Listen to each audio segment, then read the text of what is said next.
Bundling home and car insurance with Geico is so easy, your neighbors are probably already doing it. But who? They may drop little hints like, beautiful day out. Even more beautiful since we saved by bundling our home and car insurance with Geico. or Yard work is hard. Much harder than bundling with Geico, which was easy. it may be even subtler, like, Speaking of burgers, we bundled our home and car insurance with Geico and saved a bunch of money. bundling is easy with Geico. Just ask your neighbors. And now it's Geico's Motorcycle Rules of the Road. Before you ride, make sure your mirrors are clean and adjusted properly. And if you're going on a group ride, make sure the lead biker knows where they're going. Ed, quick question. Where are you taking us? Oh, I have no idea. Well, am I the leader? Because I was following that dude with the red helmet. Where is he? And the rule to saving on motorcycle insurance is, in 15 minutes, Geico could save you 15% or more.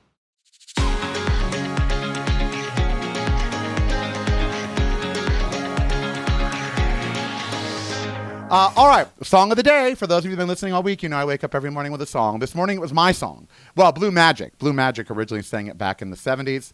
I have covered it. It's available for pre-order at iTunes and all music stores. It's called Sideshow. And the reason it's in my head is twofold. First of all, because I'm planning the video, and I try. You have to listen to it. Let the sideshow begin. So you got to figure out what you want to do. And second, because the reason I recorded the song was that I view most of what goes on in the world as a sideshow to hide the real what's behind the curtain. They don't want you to see what's behind the curtain, so they do this sideshow. They parade out the freaks. Is that still an acceptable word? I mean, what's her name? Lauren Boebert, all those people, freaks. Madison Cawthorn, and who names their kid Madison? A Nazi. But anyway, so, they parade out these freaks, Donald Trump, and that way you don't really see what's going on behind the curtain. And so we are going to talk about the sideshow that is America. Like this whole week, they've had everyone terrified they're going to shut down the government. But what do you know? At the last minute, they come through with a resolution. Yeah, it's a sideshow. It's a freak show. So we are going to, examine that. But before we do, I want to talk about unity and how it's a myth in almost every community. Because you hear a lot about that now. Unity, moving forward together. I even recorded a song called Stronger Together, which I wrote about Michelle Obama saying, when they go low, we go high. That's available online. You can go see that. Go listen to that, Stronger Together. But unity is a myth, particularly in the gay community, and we need to acknowledge that. For instance, look at the Democratic Party. It's not unified. Neither is the Republican Party. They're not unified. And look at your valley. It's not unified. Look at America. It's not unified. Unity is an actual myth. Yes, people can come together at various times and, be one after 9/11, after great tragedy, all that. But soon they divide right back out, right back to their wiles. Now, case in point, and I love this. I do love this, but I wanted to address it. A hater emailed John McMullen saying, how dare you put Carell on the radio? He is not well liked by the gay community, and how dare you, blah, blah, blah, blah, blah. Of course, he's listening right now, that person, because haters always do. But I was having this conversation with John that, the truth is I have never truly been accepted by the many members of the gay community, because unity inside the gay community is just as much a myth as it is in any other community. To think that the gay community speaks with one voice is ridiculous. To think that the gay community all likes the same thing, or all votes the same way, or that is the most ridiculous thing. And it's been proven time and time again. To think the gay community is filled with smart people, liberal people, well-adjusted people, that's ridiculous. We have as many bigots, we have as many haters, we have as many ignorant people. Isn't that what the gay community always wanted? To be equal? Well, it is. It's filled with as much division and hatred, disjointed, all kinds of stuff. It's happened in every crisis, and it happens when there's someone out there that is in the front of the gay community. They often tear them down, don't support them. We don't empower our own in the gay community. We do not. Not until the straight community accepts them. Then we will empower our own. Gay men in particular don't like many people unless they A, want to screw them, or B, they're in a dress. Because it appears the only gay men that can be famous nowadays are drag queens. And that has always been the way, always, because they're less threatening. A drag queen is much less threatening to straight America than a gay man. Case in point, the debacle that is RuPaul's Drag Race. And I know y'all are going to hate me for that, but see, I'm in the gay community and I don't like RuPaul. I've met him. I've performed with him. I know who he is as a person. I don't like him. I don't like that he doesn't let the contestants speak to him when they see him in public, that it's in many of their contracts that they cannot go up and talk to him.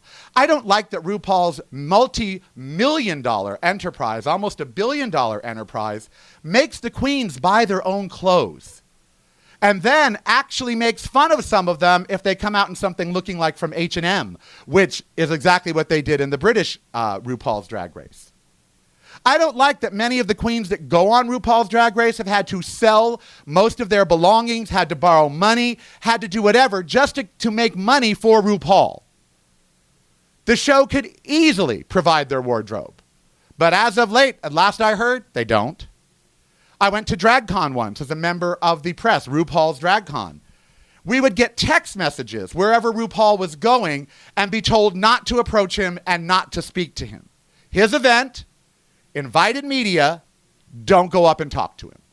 I remember when he told my husband to go fetch him a drink because he had asked me to leave my own dressing room when he had his own dressing room that was custom made for him in Dallas, Texas.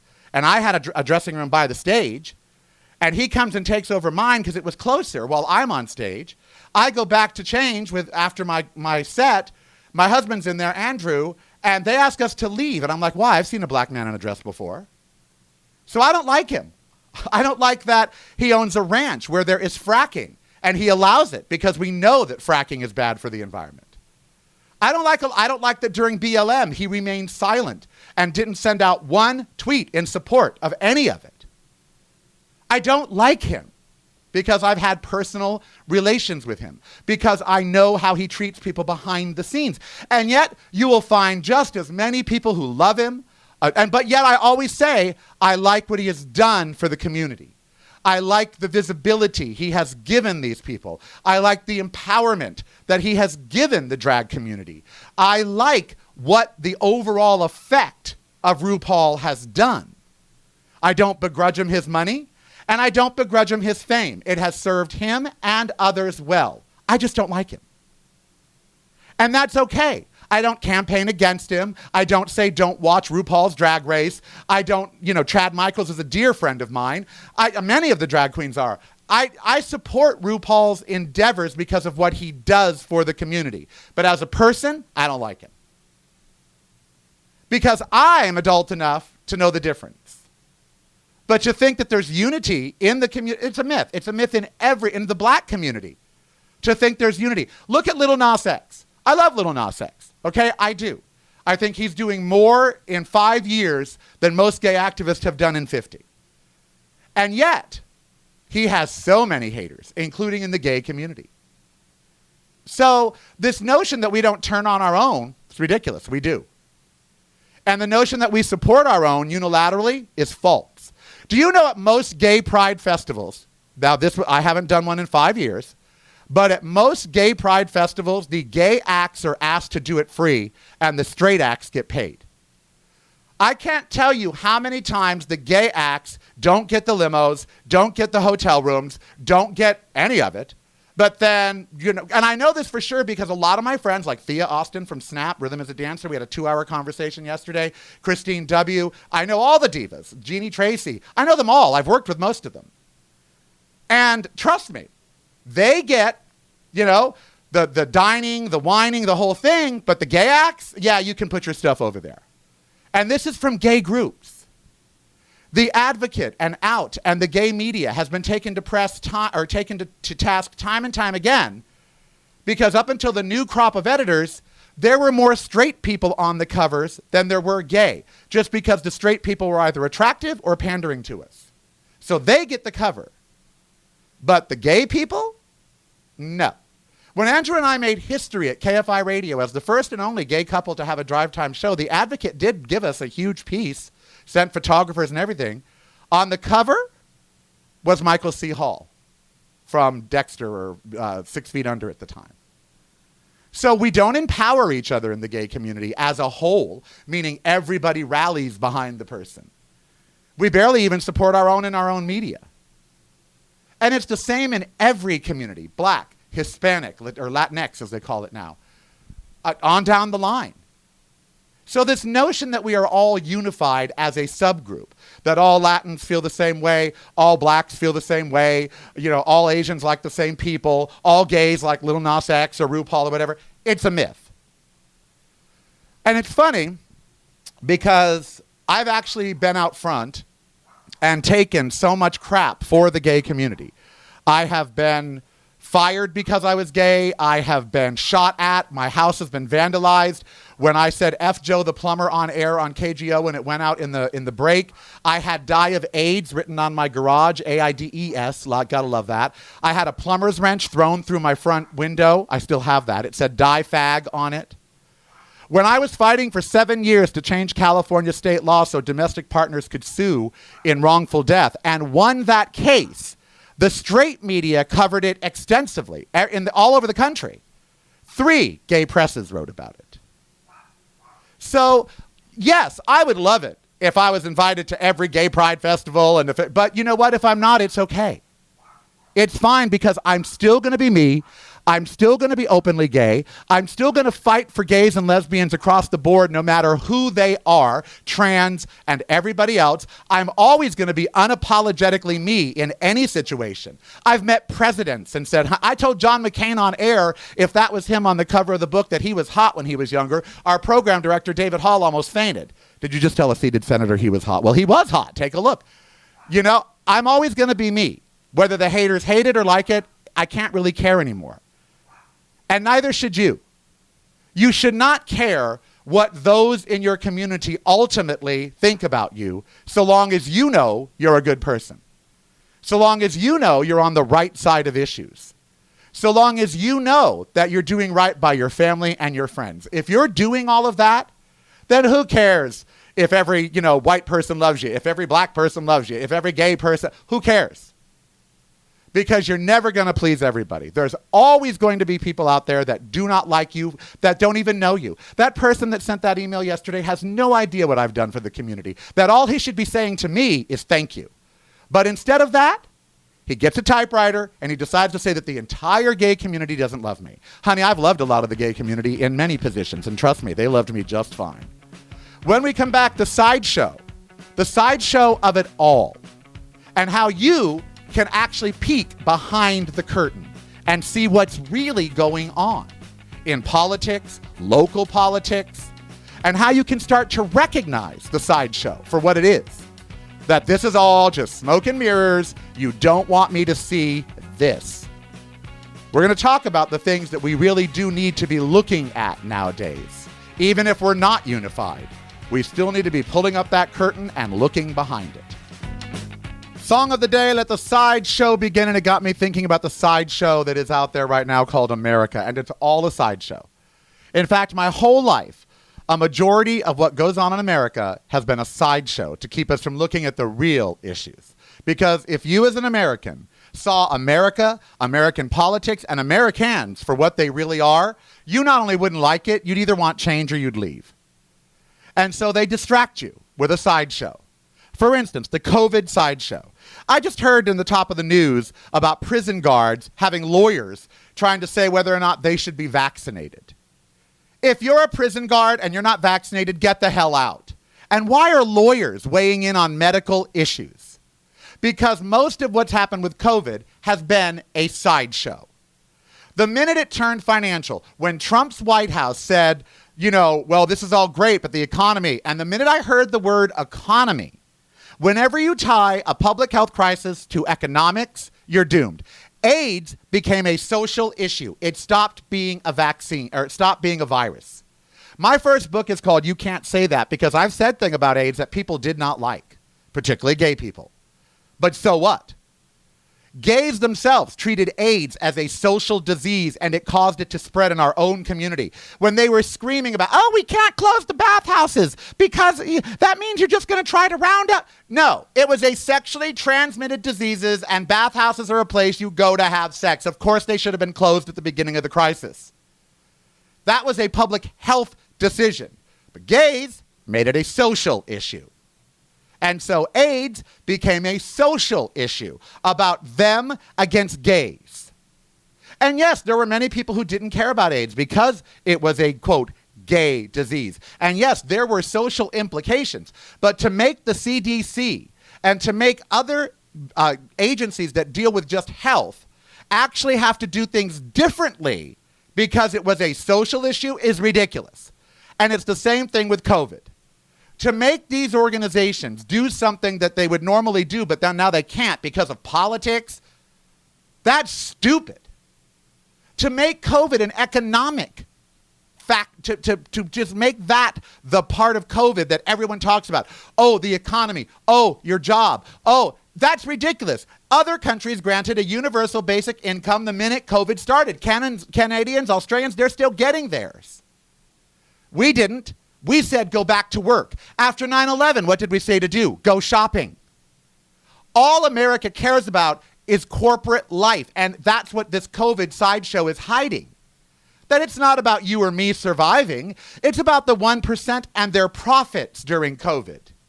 And that includes vaccines, that includes treatments, that includes all of it. It is all a money grab. All of it is a money grab. It has nothing to do with your health. You are collateral damages. Hospitals don't have enough beds. Why? Money. Money. No other reason. We could have had, in 18 months, we could have had more hospitals built. We could have had thousands of beds available where they were needed in 18, 19 months, 24 months. But we don't. Why? Money. COVID is a money grab. $1 trillion for, we use these terms, billion, trillion. 1 million seconds is 11 days, okay? 1 million seconds is 11 days. 1 billion seconds is 38 and a half years. The difference between a million and a billion is mind-boggling. 1 million seconds, 11 days. 1 billion seconds, 38 and a half years. 1 trillion seconds? Over 100. And we let them throw these numbers. That's all a sideshow. It's the entire argument over money is a sideshow. Money is man-made. Money is created by humans, which means it's not divine. It's not even real. Oh, I love Divine. Remember her? She was fabulous. And it's not even real. Money isn't real.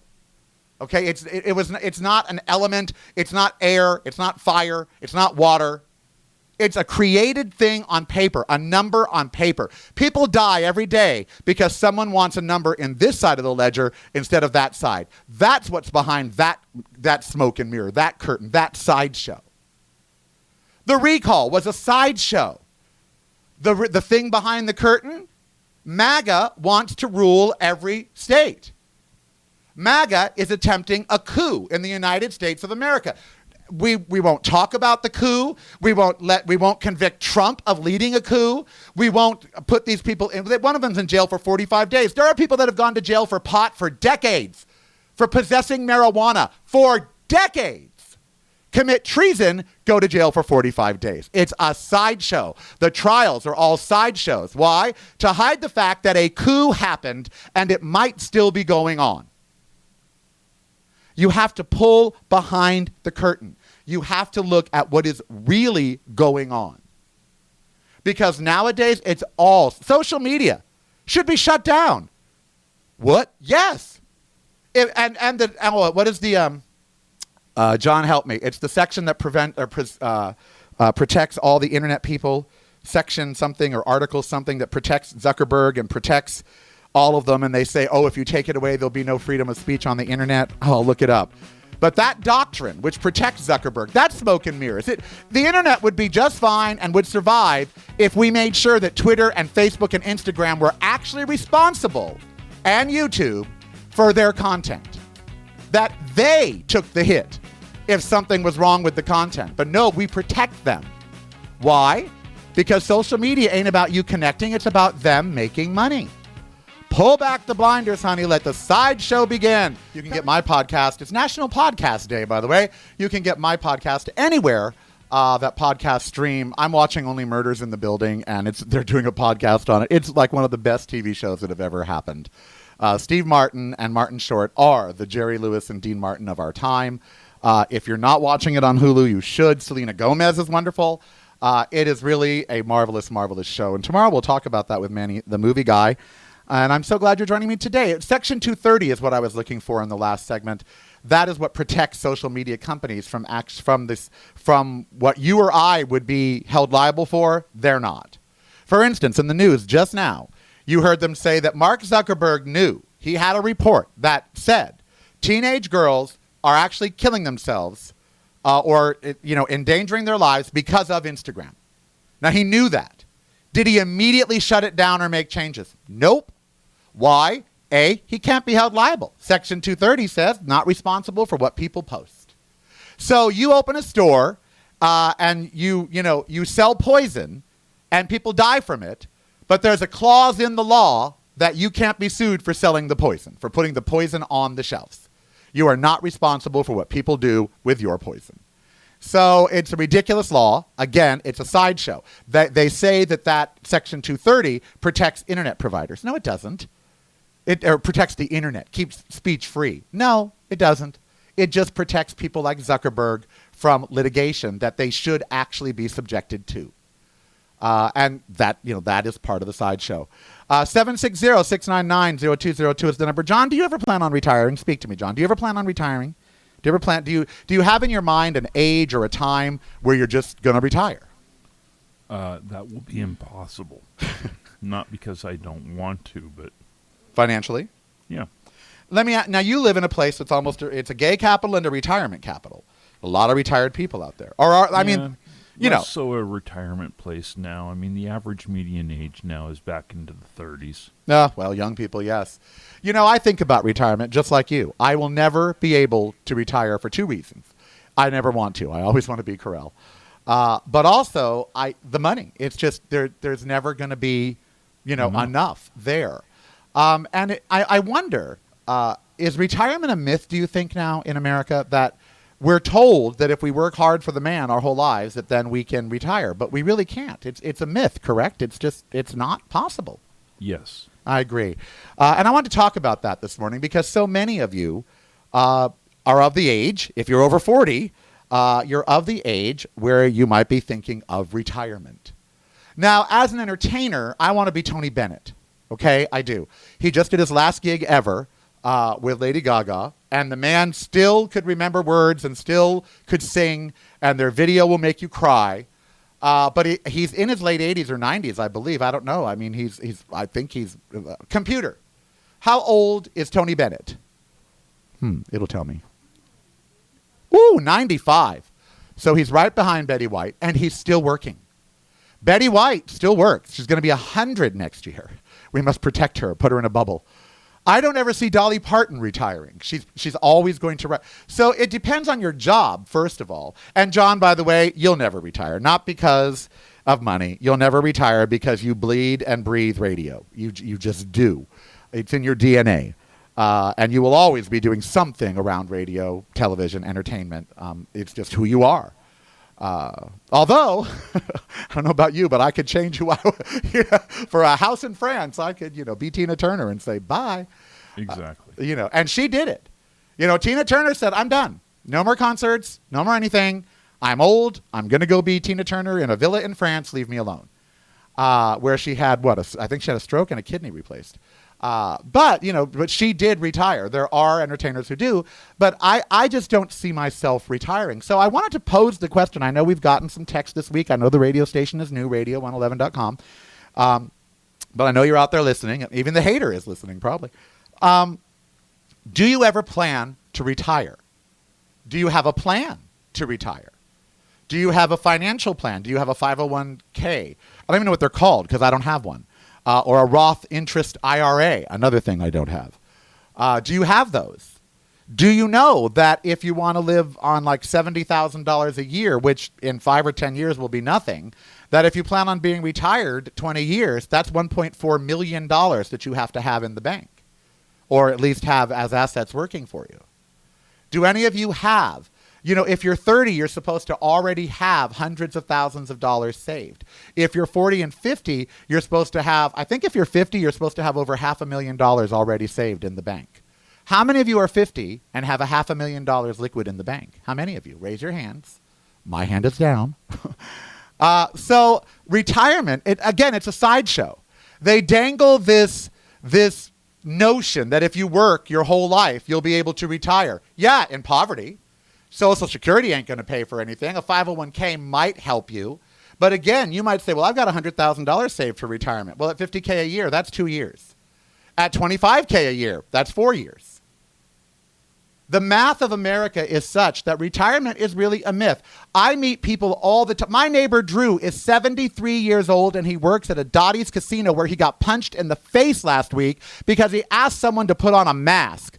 He has bruises all over his face in his 70s. And I asked, Drew, why do you still work? You've got to have Social Security and stuff. He goes, yeah, it's not enough. I can't live. He's worked his entire life. He's a veteran. And he can't live. He wants to retire, but he can't. Have you thought about it at all? Do you put it out of your mind? Do you just assume you're never going to? Is retirement a sideshow? Because behind the curtain is the fact that you're probably going to have to work until you drop dead. And not in some fulfilling, fabulous career. Those people actually have money and can retire. But in McDonald's, greeter at Walmart, whatever they let old people do nowadays. Do you think you can retire, and do you have the funds, or are you on the path to retirement? 760-699-0202, 760-699-0202. And if you want to retire, is it in the United States? My dream is to move to Vancouver, Canada. That is my dream. I've never been. But either there or Ireland. I adore Ireland, and there I've been 20 times. I'm going back in February if we can. I love Ireland. I love that it's a Catholic country, 80%, and yet abortion is legal and paid for by the state. I love that gay marriage is legal, and once it's legal, they never go back and debate it, and if you do, you're seen as an idiot. Once they make a decision in Ireland, that's it. It's made, they move forward. They had women that were leaving Ireland on day trips and going to London to have abortions. They were sold as a package. They knew women in Ireland were getting abortions, so they finally said, okay, we're going to legalize it. And yes, it's going to be covered under our socialized medicine plan. Can you imagine in America us legalizing abortion on a federal level and then paying for it through social programs? Can you imagine the sideshow? When only 1%, there's another sideshow. 1% of America will get an abortion. 1%. 1%. And yet, how much time and effort has been spent on trying to decide something for a woman? That's a sideshow. All the abortion argument is about is solidifying the base and getting donations. That's all it's ever been about. It's never been about the sanctity of human life, because we know Republicans and evangelicals and Christians could care less about human life. So, it's a sideshow. So do you ever plan on retiring? Text 760-699-0202. And where? Palm Springs, Cathedral City, the Coachella Valley, Vancouver, Ireland, out of the country? Would you, if you could, retire in a different country? Many people do. They go south to Mexico. Where was Karen going to retire? I forget the name of it. Ajijic in Mexico. A-J-I, Ajijic, outside of Guadalajara. A friend of mine is going to retire in David, Panama. Expat community there is huge and thriving, and there's health care. Do you ever see yourself retiring, and if so, where? 760-699-0202 is the text, 760-699-0202. Jeff in Palm Springs, he lives off his 401k, but with inflation what it is now, he has a major health setback. He doesn't know if he'll have enough left to not go back to work. The economy worries me. That's your morning monster, isn't it, Jeffrey? We talked about these yesterday. I could talk about morning monsters every day. I would say, you should be worried. I'm not going to tell you shouldn't be. The only thing I have in the world asset-wise as this condo I'm standing in right now, and it's currently worth $220. If it went down to $50,000, $70,000, whatever, I'd lose all that money, and I would be up a creek. And with Lake Mead drying up and no water coming, and no one bringing icebergs or pumping in water or desalinization, I don't see it getting refilled. So, we're kind of hosed property value-wise. I wish I had a 401k to live off of. I really do. All my years in radio, and they never set up a 401k for me or anything like that. And I didn't know. I was in my 30s. What did I know? I remember when Andrew and I got our jobs at KGO or at KFI Radio. We had been filling in for a lot of people, upsetting a whole lot of people because we were gay. John and Ken, who we then replaced, went on the air and did commentary about us that's actually actionable under the law. And we told them we weren't sue. We told the station, but we could have. The ACLU called the station the next morning on our behalf without us even knowing it. We didn't know what John and Ken had done. But anyway, when they offered us afternoon drive, we thought we were going to be filling in, and they said, no, it's your spot. And so we went back home from last year's where we had lunch in Long Beach and with David Hall and Mark Thomas, Mark Austin Thomas was responsible for us. And Andrew said, ask him how much we're going to make. So I called Mark on his cell phone, and this is 99, so he had a cell phone, or 98. And I said, so how much are we going to make? And he said, well, we'll start you at scale, which I didn't know at the time they should have paid us more. They were paying John and Ken almost $1 million. But he said, we'll start you at scale. And I said, well, what is after scale? And he said, I believe it's 140. I said, 140. And so I yelled at Andrew, they're going to pay us $140,000. And Andrew goes, each? And I go, because we were, a duo. And I said, each? And he goes, well, of course, each. And I said, each? And I'm not kidding. Andrew, God bless him, who was feeling down that day from his HIV. He wasn't feeling well. He gets up off the sofa and he comes out of the TV room and he says, come on, let's go. I go, where are we going? He goes, we're going shopping. We hadn't even got a paycheck yet. And he's like, we're going shopping. And, if I were Bill Handel at KFI Radio, worth millions, I suppose, retirement wouldn't be out of the question. He hasn't retired. He just had a pig valve put in his heart. He's worth millions. Word has it he lives with a stripper in Las Vegas. I don't know.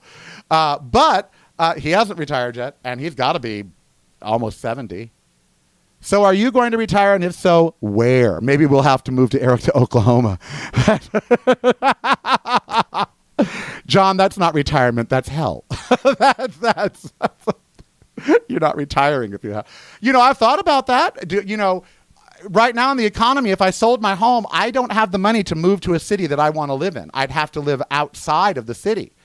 And I don't know that I want to do that. Take today, for instance. I told y'all yesterday that I've been throwing PVCs, which are extra heartbeats. Well, they're actually slowing down. But today I'm having a cardiac stress test with an injection of a dye. And I'm scared to death, actually, not because of the stress test, but I hate that dye. It always makes me, ugh. And I'm scared they're going to find something when they go looking. But I like to live in a place where yesterday I can go to the doctor and today I can have this kind of test. And of course, in rural America, that just ain't going to happen. All right. If you are going to retire, you might have a little friend around the house. Who is it, and should you have it? And yet another bold step Amazon is taking to disconnect us from each other and connect us directly to them. We're going to talk about that when we return. When you retire, if you want to do it at home, you may have assistance, but it won't be human. I am the Carell of the Carell Cast, which you can hear on International Podcast Day, any place you can get a podcast. Spotify, all of them. iTunes, Podchaser, Verbal, just everywhere that there's a podcast. Type in KAREL Cast and I pop up, or subscribe to the video. All this week I've been doing highlights of this show on my video on YouTube at youtube.com/Really Carell. Where are you going to retire? Are you going to retire? Do you have the money to retire? Amazon just came out with something that they say, it's called Amazon Connect, or Amazon Together. That's it, Amazon Together. And they introduced it with Astro. Remember Astro? Astro was a dog on Meet George Jetson. The Jetsons. Daughter Judy, Jane, his wife. I love the Jetsons. Why aren't we living in that world? It's 2021. You would think we'd have platforms in the sky and flying cars and technology that saved the day. Instead, we still drive around combustion engines invented in the late 1800s. Yeah, we're a wise species. But they invented this Astro. It's a, quote, dog. No, it's a piece of hardware, not a dog. I have a dog. She's right there, and she's not an Astro. So it's this robot dog that follows your house, goes all around your house. And it's got Alexa in it, and it can it has all kinds of cameras, and it can record while you're gone. It can protect your house while you're gone. It has a drone that goes with it that can fly around with it and protect your house. And it can do all the things, Alexa will do. Plus, now they're saying if you're a senior and you're retired, that it can actually connect your family to you, so they can look in on you. That and when you can now tell Astro, I've fallen and I can't get up, and it will then alert someone at Amazon who will send a delivery truck to, which will be late. But anyway, so Amazon now wants to be in the senior care business, and they want you to pay $1,000 for this robot to come into your home so they can actually have a microphone and camera in your house all the time. And again, it's a sideshow. It's a sideshow for Jeff Bezos to make more money and have more access to your personal data. That's all this is, because your personal data is what is the most important thing to him, and this is another way to collect all kinds of data on you. But it brings up a much larger issue at 760-699-0202 via text, which is we are in epidemic proportion handing the care of each other over to machines. It appears we don't want to take care of our elderly. Lock them up in a home with a robot dog. Yeah. Because I want to live 80 years so that I can be looked after by a robot. Oh, it beats not being cared for at all. Why? Because there's not enough people? There aren't enough human beings to take care of us? 8 billion people on the planet, and the best we can do for senior retired care is a robot dog named Astro? Or even a pendant around someone's neck that says, I fought. What happened to older people living with younger people? What happened to that? When did that become out of fashion for old people to live with younger people who help take care of the older person and who learns from the older person? When did older retired people become just irrelevant, so irrelevant that we would leave their care to an automated dog? When did that happen? When did we start devaluing older people to where we don't even care who cares for them? Now, there are those who would say, oh, robotics is caring who cares for them, and, blah. No, it's not. I'm sorry. Nothing will ever replace a human. Ever, ever, ever. Well, it depends on the human, I suppose. But nothing will ever replace a human. And so this notion that Astro is going to work with Amazon together. This notion that being connected electronically is like being connected is what's killing us as a society. Like Twitter, Instagram, Facebook. You aren't connected to anybody on there. Ask them to help you move and see how many. These people that have 20 million followers, ask someone to help you move and see how many show up. Ask them for $10 and see how many give it to you. I don't care how. There are people that have 200 followers, and guess what? They get more interaction. Jill in Palm Springs says at 760-699-0202, Jill in Palm Desert, it's bad enough they're always listening in on Alexa. I don't want some eye in my many eyes in my house for strangers to know what's going on, even if I could catch a crook. Well, that's exactly right. I mean, the dogs will be able to be hacked. Anything can be hacked. They really want this little dog, and they want you to pay $1,000 for it. Let us have access to your entire life. Let us have all of your information, medical, everything, so we can take care of your elder person. You know that Amazon wants to start a pharmacy and they're actually trying to start a healthcare system. Amazon is trying to start a healthcare system. And you don't think that this little dog and their senior plan is a way for them to actually try to start a bigger health? Of course it is. It's a sideshow about what? Your information and your money.